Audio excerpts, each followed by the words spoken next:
So, so that's fine. It's fine. Hello, everybody. Welcome to the War Room. This weekend's event in Rio Rancho, New Mexico, February 15th. Jan Blachowicz against Corey Anderson. Really interesting fight. I'd not really considered it too much because obviously there was the Jones-Reyes fight, but I spent a couple of hours thinking about it this weekend and realized that these two guys, their styles and their mentality and the way that they approach the fight just fit together perfectly. They're both going to be able to fight to their own strengths. And what I mean when I say that is that Corey Anderson generally likes to move forward. He's generally the aggressor. He's got a high work rate, nicknames overtime, I believe. High work rate is going to come crashing forward, landing big shots, working into the clinch. He'll use his wrestling onslaught as well to kind of tie him up in the clinch, maybe work to get some takedowns. So that's the approach from Corey. From Jan, you're looking at someone that prefers to back up, move away, counter strike. If he hurts somebody, then he'll chase them down. Has good takedown defense, but also is great off his back as well. Good attacks off his back, arm bars, triangles, those kind of things. Also, good opportunities for him to create scrambles and get to top position, take backs. He's got good rear naked chokes as well. So that's those two guys in a nutshell. As you can see, like the way that they both fight, it's just going to work really well. Jan doesn't do very well against guys that are mildly aggressive because he wants people that are going to rush forward so he can look for his counter shots. He's also very good at striking out of the clinch. If you think the Rockhold fight, when they tied up, that breaking of the clinch, that big left hook that he landed, they're the kind of shots that you can catch somebody that's always moving forward, always trying to get their hands on you, always trying to close that distance. There's a guarantee that person's going to be in front of you, and if you can cut an angle on them, you can start using those angles to create striking opportunities. Same thing when he's in the clinch. Jan working off the fence and out of the clinch will open up opportunities for him to strike. Both of these guys have got good kicks. I would say Jan's been more effective with his kicks in the UFC. You think back to the Ilia Latifi fight. His body kicks are excellent. His body kicks they're powerful, they're accurate. He's ambidextrous as well, works from both sides. You're going to see the same thing from Corey Anderson, but I feel like Jan's striking style lends the body kicks more success, you could say.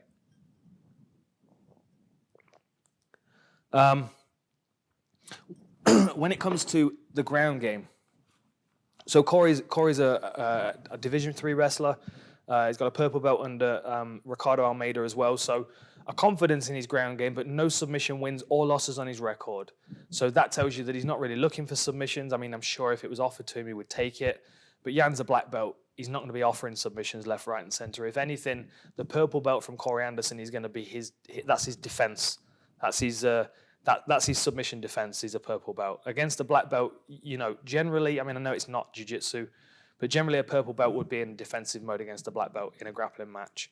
I mean, it just makes sense. So I would think that although Corey's got more tools that he can use in this one as far as his wrestling, his ground and pound, I feel like any jiu-jitsu offense is going to be coming his way. So his purple belt is going to hopefully keep him out of danger and allow him to land shots inside. Jan's excellent off his back. He's very good at tying people up. He's very good at attacking arms, locking shoulders up, climbing up people with his guard. And he's active off his back as well. He doesn't tend to rest there very, very often. And like I was saying, a triangle doesn't necessarily have to finish. An armbar doesn't necessarily have to finish.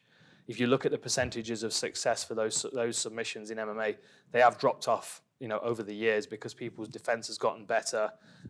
Their recognition of the submission has gotten better. And like I say, a purple belt in Corey Anderson, even if he doesn't have the offense to compete with Jan, he will at least have the understanding of the offense so he can put a defense together. So creating those scrambles is where I think Jan will find himself if he's attacking off his back.